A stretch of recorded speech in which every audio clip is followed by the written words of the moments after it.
Welcome back to the George Washington University. We continue now with our CGTN Town Hall special program, 40 Years and Beyond, China Reform and Opening Up. This year, China is marking the 40th anniversary of policies that have transformed the country. But China's reform and opening up has also had a huge impact on other countries and the global economy. Let's watch China going global.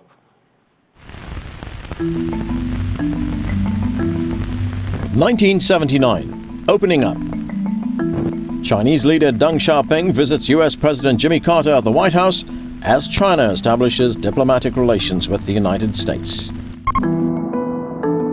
At home, reforms drive China's development. It connects with the global economy. The Shanghai Stock Exchange opens in 1990. And in 2001, China joins the World Trade Organization. Manufacturing and exports boom. 2008, the Beijing Olympics showcased China's modernization to the world. 2011, China overtakes Japan to become the world's second largest economy. Today, it's a major trading partner with over 130 countries. In 2013, the Belt and Road Initiative is launched, connecting economies across several continents. China is already a major investor in Africa. 2016, China launches the Asian Infrastructure Investment Bank. It's also a key partner in BRICS, bringing together 5 of the world's major developing economies. In 2017, Chinese President Xi Jinping embraces globalization at the World Economic Forum in Switzerland. And at the Boao Forum in Asia last April, he promises more opening up, meaning more access to Chinese markets, more protections for intellectual property, and more globalization. At year's end, China hosts a massive international import expo in Shanghai. Thousands of businesses attend from around the world. China going global, opening up. Well, welcome back. Robert, let me start with you this time around. We heard the IMF Director Christine Lagarde earlier in the program say, and I'm quoting here, China has helped transform not only itself, but the global economy. Just how much has China transformed the global economy? Dramatically, and in many ways that we probably still don't fully understand. And it's done it on terms that I think are very different from many other countries. The going out policy that was sort of originally part of this effort has really created a network of supply and demand chains, first in the Pacific Basin area, but now globally.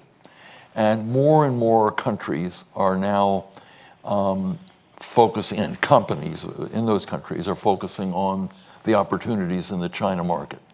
And as a result of that, China, both by its growth, but also by the networks that Chinese companies have developed with foreign companies and vice versa, they've together wreaked dramatic changes on the global economy that are really hard to measure just in quantitative terms. We look at balance of payments issues, but they're really not the major dramatic change. The major dramatic change is that China first started out as a supplier of relatively labor-intensive products. And that was fairly easy. You know, a lot of the United States, for instance, many of those had gone abroad anyway. Those companies were of diminishing importance. Now we see China not only changing the global economy by virtue of being a manufacturing base, but also being a driver of new technology. And I think that's the point. I was just at the Shenzhen Fair, which was discussed here and shown in this film. If you look at China, innovation in China has been really the dramatic story of the last 10 years. And the problem is that the United States, which had always assumed that for the indefinite future, it was going to be the leader in new technology, now is finding a competitor, not just in 1 or 2 areas, but in a whole range of areas, so that it has really changed the world, not just quantitatively by the amount of trade, but by the qualitative changes in the kind of goods that China is now producing and the areas in which it's moving into great 21st century technologies. and therefore it's been a very strong driving force in competition, not just trade, but in global competition. I think this is something that the West has found it very difficult to fully understand, but the dimensions of it are very palpable when you go there and you see how innovative this country has become. So it's a driving force competitively as well as in the sort of more traditional trading areas. Okay, I want to continue to look at China's global impact. I want to go now to Saurabh Gupta, who is in the audience. He's right there over there. He's a senior fellow at the Institute for China-America Studies and an expert on Asia-Pacific relations. Saurabh, let me ask you first, how has China's opening up and reform impacted China's Asian neighbors? Well, I think it has affected China's Asian neighbors profoundly. I'll just touch upon one point, and that point is that through the remarkable supply chains in Asia, China has intertwined its rise with the rise of Asia. Asia has a vested interest in the success of China rising. This is profoundly different from how it was 100 years back when Japan was rising and the world splintered into a block-like formation. So I don't think we should diminish this aspect about it. China's rise has led to profound wealth in the Asia-Pacific, and I think the region has a true vested interest in seeing China become a open-minded and reformist manufacturing and economic superpower. I had one question, actually, which I would like to ask the panel in this context. The context is this. We have the supply chains, and Asia is intertwined. There's a lot of regional production, but still a substantial amount goes to Western markets. Down the line, a lot of that regional production will be consumed in Asia, primarily in China. Will that decouple Asia to some extent from the rest of the world, including the United States? And secondly, we are again at an important inflection point right now with the technology competition and the aggravated trade frictions that we're seeing. So my question is to the panel, for the next 30 years, how do we keep US-China relations humming along on the same track that we had for the previous 30? All right, Yukon, do you want to take the first part of that question? I think it's a very good question. If you want a crystal ball, the past 10 or 20 years, China became the assembly plant of the world, the source of a wide range of consumer goods, from relatively low to medium, and now increasingly high quality. Is this going to continue or change? And I would say that the big issue is services. Services is a component of China's exports is relatively low. Services, the relative share of China's economy is relatively low. The great advantages that Europe and America have is that they're very good in services. And this services and the linkages in services with China, I think, is the major area of collaboration and growth.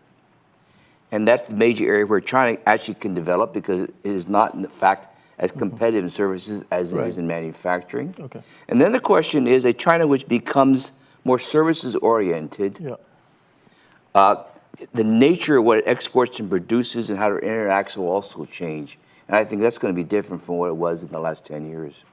Robert, perhaps you could look at the second part of the question that Saurabh had. And, before this current trade dispute that we see now between China and the United States, the two countries had built up a substantial economic relationship. Some even called it, quote, the most important economic partnership in the world. Now, recently we talked with the former United States ambassador to China, Gary Locke, and this is what he had to say. Let's watch. When Nixon first went to China, our yearly two-way trade was less than $100 million. Very few jobs on both sides of the Pacific depended on this two-way trade. But today, every single day, over $1.5 billion of trade flows between our two countries, and millions of jobs depend on exports to each other's countries, as well as the indirect jobs that benefit or that are supported by all the people who are engaged in this trade. China has invested a lot in the United States, and those Chinese companies that are manufacturing here, doing work here, employ hundreds of thousands of people, and the same is true of American companies in China. So, Robert, 40 years of engagement has resulted in changes in trade volumes, in jobs, in investments. How would you assess the economic partnership now? Well, I think there are two elements of this. One goes back to a point Martin raised earlier, and that is the U.S. initially, when China joined the WTO, had this notion, almost a fantasy, that the Chinese economy and the American economy would converge. That China's economy, as a result of being part of the global economy, would become like the West. It would adopt all the institutions and the economic practices of the West. That didn't happen. China took some very positive things from the Western practice and integrated them into the Chinese system. But it was never anyone's intention, Deng's or anyone else's, to make the Chinese economy just like ours, although they learned and they took a number of things that we were able to provide and help to begin to interject them into the Chinese system. I think that the surprise for the West has been how quickly China has become so competitive in so many advanced technologies. And so to answer the second part of your question, it won't be the same as the first 30 years. It'll be very different. It was comfortable for the United States to assume it was going to be the technology leader and China would be the leader in labor-intensive products.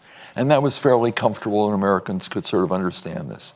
What has been so, I think, interesting to Americans and jarring is how quickly China has become so competitive. And what's important about it is that China now and the United States are vying for who is going to be the leader, or at least the most competitive country in advanced technologies, AI, quantum computing, biotechnology, autonomous vehicles, all these things. No one expected the US would have a competitor like this, much less a country that was really underdeveloped 30 years ago. And now China can compete in all these areas. This for Americans is sort of shocking. So that it won't see China the same way as it did 20 or 30 years ago. The other part of this is that almost all these technologies have a security component to them, whether they do today or they will tomorrow. So that adds another source of potential contention, or at least difference of view between the United States and China, that not only is China competitive in these new technologies, but that they can be useful in a security relationship or in strengthening. America looks at new technologies as strengthening its security. China looks at new technologies as strengthening its security.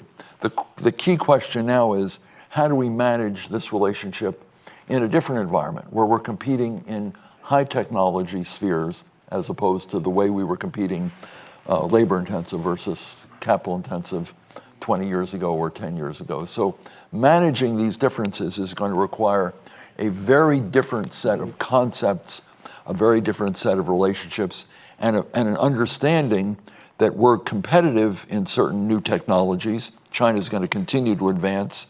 We're hopefully going to continue to advance.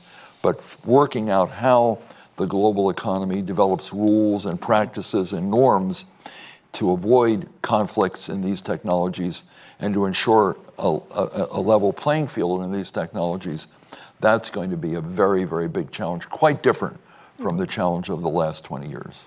Zhou Jingxing, let me get your thoughts on that. How do these two countries manage those differences? Well, as I see it, I think over the past 40 years, because January 1st, 1979, that was the day that China and the United States established diplomatic relations. Right. So this 40 years of reform and opening up coincided with the 40th anniversary of the diplomatic relations between China and the United States. So over the past 4 decades, China and the United States have been cooperation partners. And of course, there were some kind of competition between the two sides, but cooperation has always been the main stream between China and the United States over the past 4 decades. And I think this is going to remain so in the next possibly 30 or 40 years. And that is because I think that for the first time ever in human history, we are going to have a globalized economy. And the international division of labor is going to be readjusted to the extent that China is moving up toward the top, or to the top of the industrial chain, while the United States continues or remains on the top. And the other countries are also moving up, catching up. There is a kind of competition in that sense, in terms of economic development, running our own countries, and also improving the governance of our respective economies. So that kind of competition actually is healthy. It helps both China, the United States, and other countries to do a better job in running their own country. And that is good for mankind. And that's how human society will progress in the future. So I think that if Chinese Americans take a look from that perspective at their bilateral relationship in the next 3 or 4 decades, or even longer than that, then I think that this bilateral relationship will be really cooperative and productive. And it is going to be a very good thing for mankind. Martin, let's talk about China's signature outreach to the world, the Belt and Road Initiative, launched in 2013. How much of that is already impacting the world? Can I just say one thing about the last question first? Sure, go ahead. I'm much more pessimistic. You see, basically, the 40 years depended on, obviously, this relationship depended on the fact that the United States was much, much stronger than China. And as China developed, then the relationship steadily grew more equal, to the point where others like Robert have explained, America was now being seriously challenged on a variety of fronts by China. And it's very difficult for a country which has been the hegemon ever since the Second World War to adapt to a situation where it can no longer insist and rely on its own primacy in the world. This is never an easy process. I mean, I come from Britain. You know, Britain's struggled with this, even now it's a much more limited country. But it's always been in denial of its decline, even when it's obvious that it's declining. It's been in denial of it. And I think that America is going to find this process extraordinarily difficult. Not least because it's a country which historically, in an extraordinary way, has almost always been on the rise. Right. You know, I mean, most countries have been up and down. China's been up and down. America's always been on the rise. What does that mean? I think the fact, when you're up and down, you learn a certain resilience. I don't think America does necessarily have that resilience. So I would paint the future in a much more difficult and elusive fashion. I think the next few decades, probably the absolutely critical story, narrative, discourse is going to be how America copes with this situation. And what can only be described as a profound existential crisis. Now, how in that situation China and the United States relate to each other is going to be a very complicated question. One thing is absolutely clear. That period since 1972 is over. That's an era that's finished. There's no point in thinking we can reconstruct it. It cannot be reconstructed because the reasons for it are very profound, historically very profound indeed. And so we have to think of the future in a different kind of way. And that's going to be a great challenge to China on the one hand and the United States on the other, which, however much they've interacted and so on, there's still a lack of understanding, actually, between them. I mean, you know, the Chinese leadership did not see this coming. That's interesting because the Chinese, you know, have invested so much effort in trying to understand what's happening in the United States. But when it comes to it, it's very difficult to understand what happens in a different society, just as the Americans find it almost impossible to understand China. Right, very quickly on what you were saying. Sorry, I didn't answer Belt and Road. You didn't answer Belt and Road. We'll get past that because this is really interesting. One of the questions that I've heard from Chinese people is, what exactly does America want of the Chinese? An insight into the lack of comprehension of what a country like America thinks about suddenly being placed in the situation which Robert outlined, about a situation where it's under challenge from China, which it never anticipated. I mean, the basic assumptions that were made by America during this period were, one, that China at some point wouldn't be able to make it economically, it would go wrong, it would not ground to a halt, or it might do. I mean, think of all the bears that have dominated the debate in the West about China's economic prospects. The bears have always had it against the bulls. And the second thing is they always assumed that China, essentially the assumption was modernization is westernization. Right. China's modernization would lead to a Western-style society. And America got it chronically, desperately wrong on both those assumptions. Okay, I want to get to another question from our international audience. This one is from Professor Alan Burrell. He specializes in international trade with China. We recorded this question earlier on. Let's watch. In recent years, we've seen rising tension between the USA and China. Does the panel believe that this might lead to Europe becoming China's biggest trading partner and replacing the USA? Yukon Huang, will the European Union take the place of the United States? I mean, we have seen a stream of European leaders going to Beijing. Angela Merkel, Emmanuel Macron, the French president, Theresa May, the British Prime Minister, has been there as well. Well, this actually relates to what Martin is saying. When you talk about the future, we're talking about right now, you have an extraordinary coincidence. America, Europe, China, if you value their economy in purchasing power parity terms, they're exactly equal. So you have a suddenly rising China, but declining Europe, United States. Just right now, they're intersecting.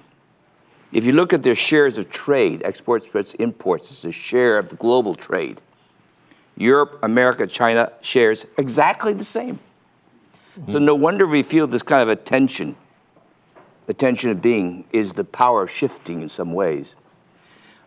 Europe has prepared itself much better than America in one way. Europe is generating significant trade surpluses now because it's brought its budget into balance, et cetera, et cetera.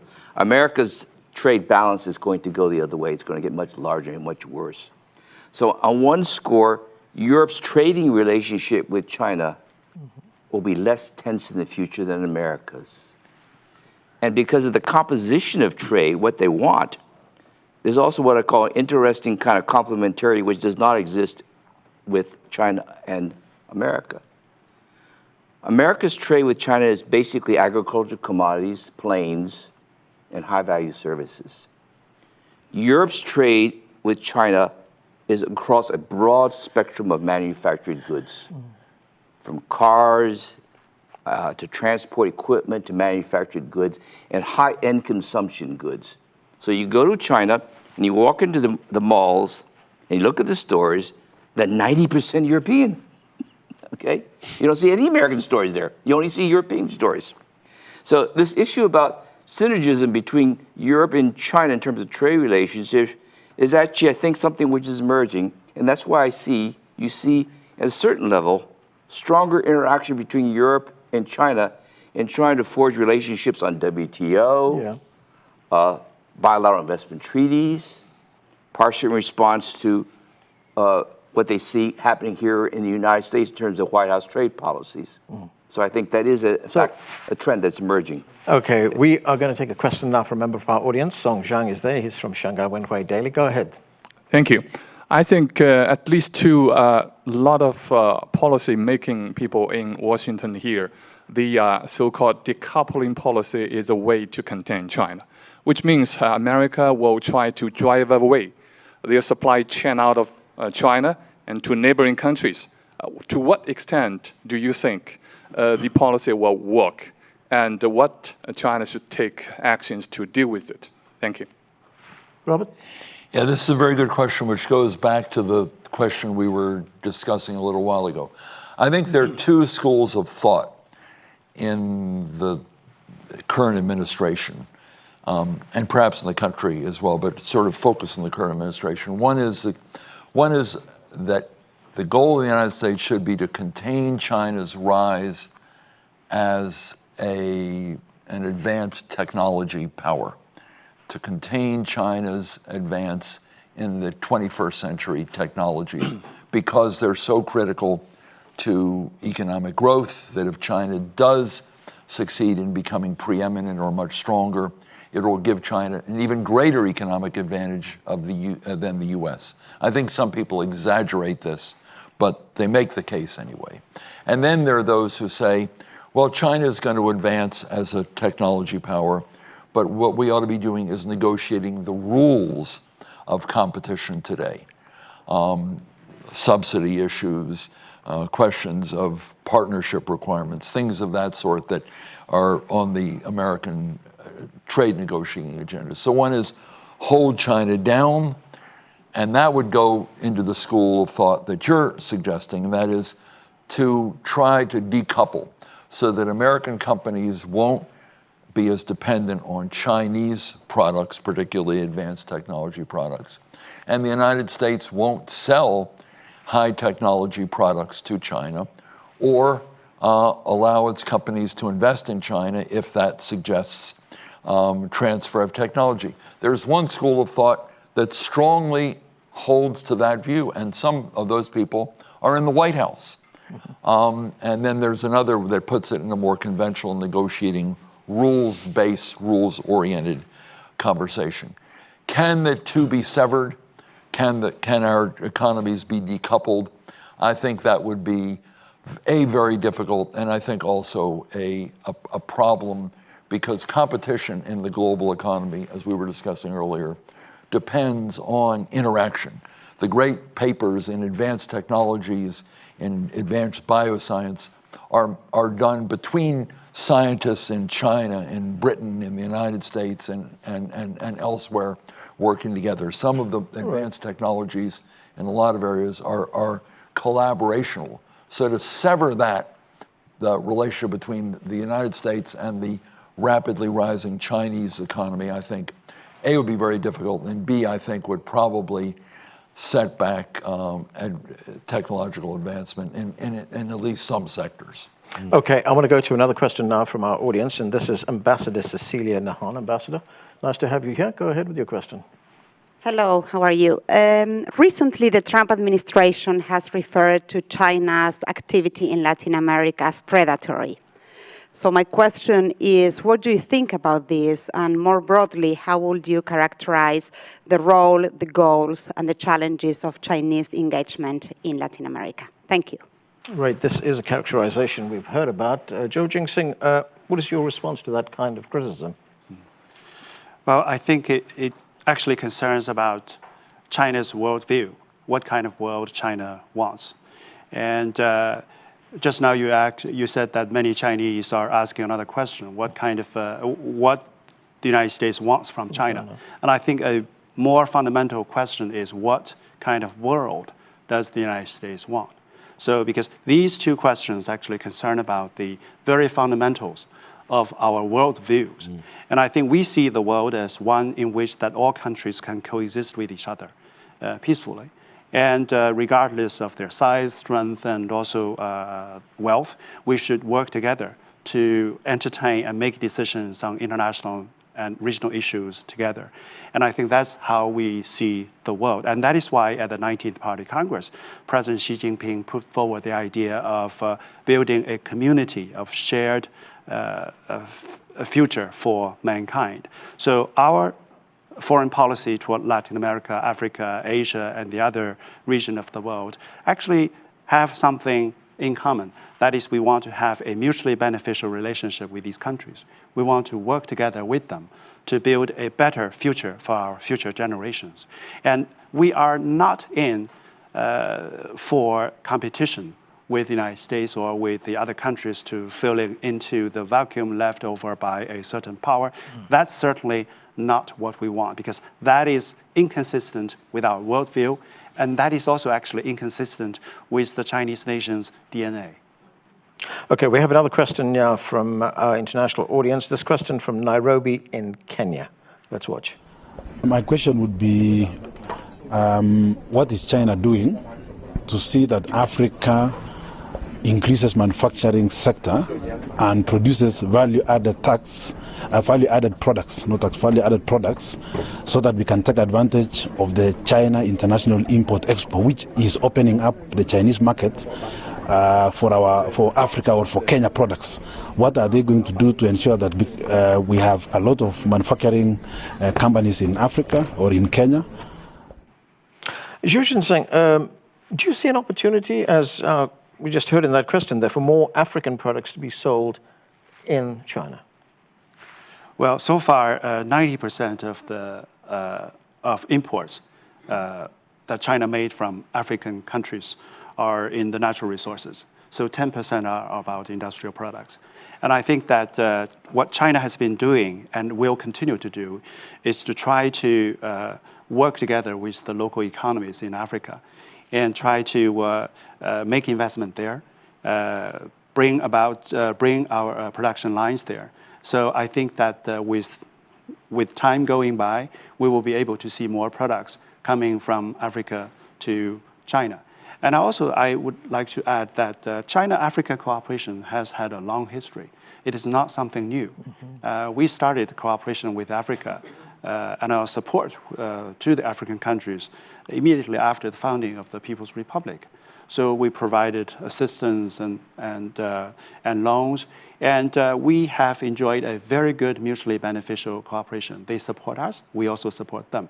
And I think this kind of a relationship will remain, and it is not new colonialism. Yeah, because one of the criticisms that's been leveled at China is that it's not a mutually beneficial relationship, especially the relationship with developing countries.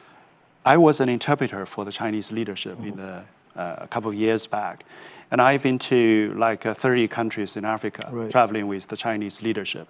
And everywhere when we went, we saw the buildings, the roads, hospitals, schools, all the infrastructure, all the projects that are related to the betterment of the people's livelihood. Most of them were built by the Chinese. So, and we also, our assistance to African countries had no political strings attached. And secondly, our assistance there has to be worked out by the Chinese and the local people together. It was not just one side decide what project to be conducted there. And thirdly, we also did a lot of feasibility studies in African countries when we put in a project there. So it is very important to see these projects in general. And also it is very important to see these projects from the local perspective. Okay, well, we have spent a long time talking about the last 40 years in China, where China has come from, where it is right now, but where does China go to from here? Let's take a look.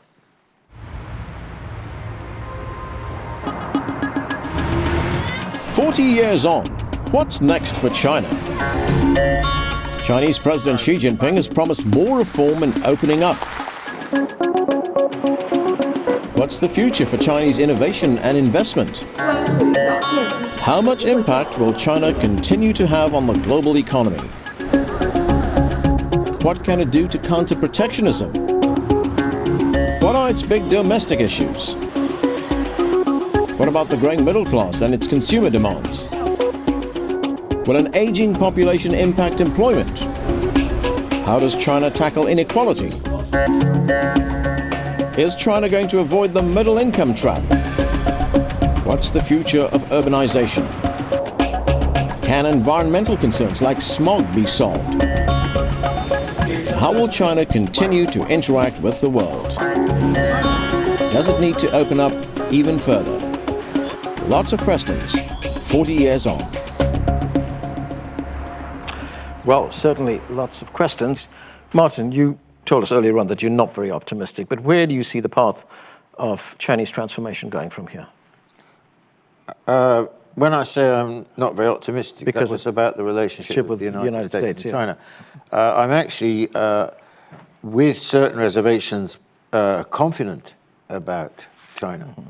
I mean, I think probably we're really at the beginning of China's transformation. We're not at the end of it.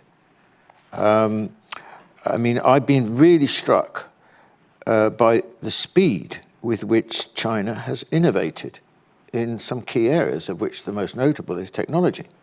I mean, I really didn't expect China to be able to deliver in such a short space of time, a decade or so, you know, a number of technology companies which are vying with Silicon Valley.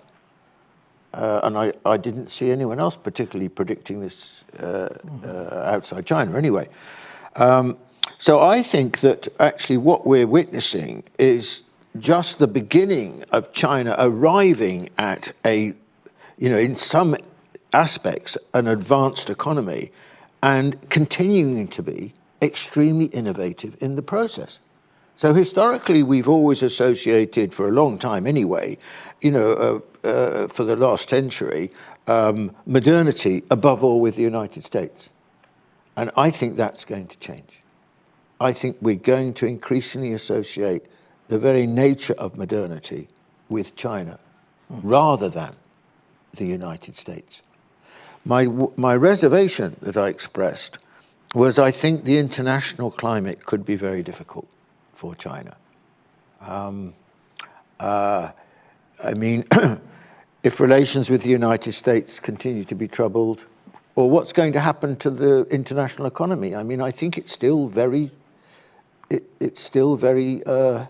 fragile. If you look at Europe, I mean, Yukon was talking about Europe, but if you look at the situation in Europe at the moment, then the growth rates are pathetic, and they are now deeply politically unstable in virtually all cases. And how long is that going to go on for? And there is serious debate about whether we're going to face another financial crisis. Now, if China's got to negotiate a situation like that, it's obviously going to be much more difficult. Okay, Yukon, one of the questions we posed in that last report we saw was about urbanization in China. Let's talk about the future of urbanization in China. There are now about 100 Chinese cities with a population of more than 1 million. Many of these are megacities with populations of more than 10 million. And if you look at the map, which we see there, you will see that most of them are in the east of the country. Do you see that trend in other parts of the country? Well, this is the most extraordinary physical change in China. If you go back to when Deng launched his reforms, China was only 20% urban. Today it's close to 60% urban. And you have 240 million migrant workers in these major cities along the coast. So that's changed the landscape of China. And then you have these handful of cities which have populations of 20 plus, the Shenzhen that you showed, Beijing or Shanghai. And continuous debate is, should these cities be allowed to grow bigger? Or should they be encouraged to move to smaller areas and secondary cities? And the government is trying very hard to contain the growth of the largest cities and to encourage people to move to smaller cities. Economists would probably take an opposite approach. Economists would basically say that innovation, if that's your key interest, innovation occurs in very large cities. True, 20 million people is a lot of people in a city, but 1.4 billion people is a lot of people. If you had the same kind of a pattern, these cities might become 30, 35 like a Tokyo, and that's okay. So I think how China manages this is a big issue because it's going to change the location of activity. It's also going to affect whether innovation, services get promoted and how it gets promoted. A major challenge for the coming years. Right, and another challenge is one of the downsides of rapid urbanization and urban expansion over the last 40 years are environmental issues like smog and pollution. We have a question from a member of our audience. Let's go to Michael Geffen. He's an energy consultant. Michael, thanks for being here. China has moved to the level of advanced economy. A byproduct of that is increased emissions of global climate gases. What are the plans of China to move from fossil fuel, particularly coal, to renewable energy like solar, wind, or battery-powered cars? Martin? Well, actually, I think the fascinating thing about China, or one of the many fascinating things about China, is the extent to which it's always accepted the problem of climate change. It's never questioned the science of climate change. It's always been on side in relationship to this problem, and it's been prepared to to be a major party in the various negotiations, Copenhagen, especially the recent Paris Agreement, and China is I think, full square behind the need to tackle climate change, and it's one of the leaders globally, if not the leader, in the manufacture of solar panels and wind turbine and so on. I have some other questions on the future, and I'd be really grateful if the answers could be short because we are rapidly running out of time. Robert, this one for you. China's become more and more engaged with international organizations. It's a member of G20, it's a member of APEC, it's a leading member of BRICS. As China gets more and more involved in world affairs, do you see some pushback from the United States? It's a really interesting question. If you'd asked me a couple of years ago, I would have had an answer very different from today. The problem today is that the United States is pulling back from not only global leadership of these institutions, but a sense of global responsibility for the international economic order. And you can see this in our alliances, in NATO, in our alliances in the Pacific, in the WTO, the IMF, World Bank, etc. And China now is taking a stronger leadership role in many of those institutions. So I think the United States now seems almost disinterested, or at least not interested in being a leader, and China now wants to play a greater role because it wants to be able to shape the future of the global economy, and it knows it can do it as a participant and a leader in some of these institutions. I would just make one point, though, that I think is very critical, and it follows up the question of the possibility of a financial, an energy crisis, an environmental crisis. There's also the danger that the WTO, which has provided the rules and the framework for trade over the last several decades, and the GATT before that, is also in danger of deteriorating and actually collapsing. And I think that the United States and China have had serious difficulties within the context of the WTO. Each brings cases against the other. The rules that we foresee for the WTO are different from those that China advocates, and understandably, because their systems are different. But I think we have to come together and make that institution work, because we're the two biggest trading countries in the world. If that system deteriorates, if the WTO deteriorates, we've seen what happened in the 1920s with no order in the global trading system. Our two countries are going to have to figure out a way of converging, A, to make the WTO work, and B, to provide some common rules and understandings that enable it to function more effectively than it is today. Otherwise, if it deteriorates, we both will be badly damaged, as the global system will be. Okay, Zhou Jingxing, one final thought from you. You know, we've been commemorating the 40th anniversary of reform and opening up here, but it's not just an economic miracle story, is it? It's a very human story. Lives have been transformed. A nation has been transformed. So when we look at this, when we reflect on the last 40 years, what is the mood in China right now? Well, I think there is a consensus in China that we will continue to move ahead with the reform and opening up. And there is another consensus in China that what we have achieved over the past 4 decades, in some sense, is a miracle. But in a greater sense, it has been a result of hard work by the Chinese people. It has also been a result of the good cooperation between China and the rest of the world. And I think that in the next 4 decades or in the years ahead, China will continue to move ahead with the reforms and opening up, as President Xi Jinping said in the 19th Party report, that China's national revitalization can only be achieved in the course of reform and opening up. So I think that we will continue to, on the one hand, design how we are going to move ahead with reform and opening up. And on the other hand, we will have to do a better job in crossing the T's and dot the I's to go into the details of some of the measures and achievements that we have achieved in the past. Well, thank you very much for that, and thank you to the entire panel for being here at this town hall program.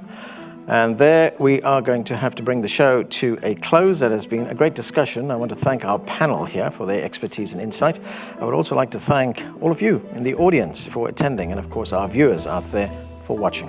I'm Anand Naidu. Thanks for being with us.